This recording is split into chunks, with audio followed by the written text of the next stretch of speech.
Mbote bandeko balandi ya magazine d'actualité Christian chez vous bisikano so bozuli baku ya kolanda biso mokolo ya lelo. Nous sommes aujourd'hui mardi le 25 mars 2025. Bienvenue à ce nouveau numéro.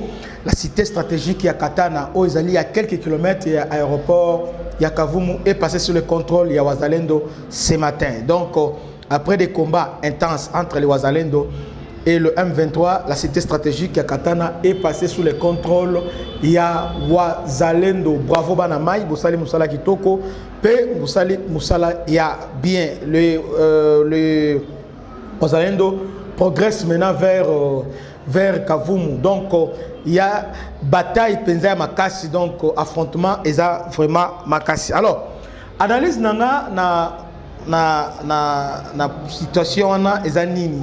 Bon, avant d'avoir analysé, analyse nanga zaboé. Il y a des choses qu'on doit savoir.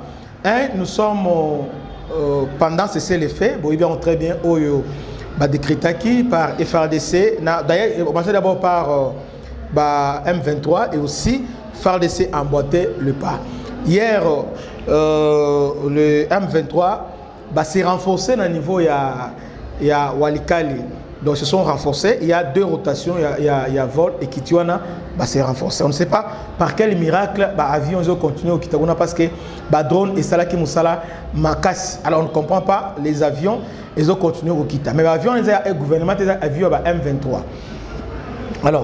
Alors que moi, Museveni a menacé Bazo Kisangani. Ils sont obligés. Alors, cette avancée, il y a Wazalendo vers Katana, il y a des explications. La première explication est abouée. La M23 a s'est servi na Elokwana pour attaquer Kisangani. Bazo Kisangani. Quand ils vont attaquer, ils vont dire non, c'est FADC qui Baonde Babandaki. Deuxième analyse, c'est que c'est tout à fait normal parce que M23 l'armée rwandaise est ébélée. Alors tant que la progression, quelques éléments ébélés dans le village, tout ça, alors le village est la polélé.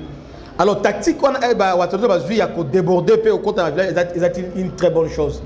Mais le problème c'est que question pour consolider en gros. Alors pour consolider, il faut avoir base arrière, il faut ça. Mais vu Katana, parce que tel Katana, ils a quelques kilomètres, ils a juste quelques kilomètres avec Calais centre. Vous voyez, Naboïza Calais centre contrôlé par le M23, Naboï Ezali Kavumu contrôlé toujours pas jusqu'à présent contrôlé par le M23. Katana est dans le territoire, il y a Kabare. Je crois que c'est Kabare. Vous voyez? Donc alors moi j'exprime ma crainte. Pour ce pays, récupérer, mais pour combien de temps? Et aussi, ils ont une unité. Ils ont piégé il y a M23. Ils ont fait ces pièges-là, bâtiqué le ouverti, attaqué, bâtiqué libino. Après, quand ils vont riposter, récupérer et puis attaquer Kisangani. Le problème qui est là, nous devons être forts. Nous devons nous imposer militairement. Dans ce pays, il y a un accord où le gouvernement a signé dans le Sud-Africain parce que les Sud-Africains vont intervenir dans le Congo. On va en parler dans la prochaine émission. Mais sinon, nous devons nous mobiliser. FARDC, c'est se mobiliser.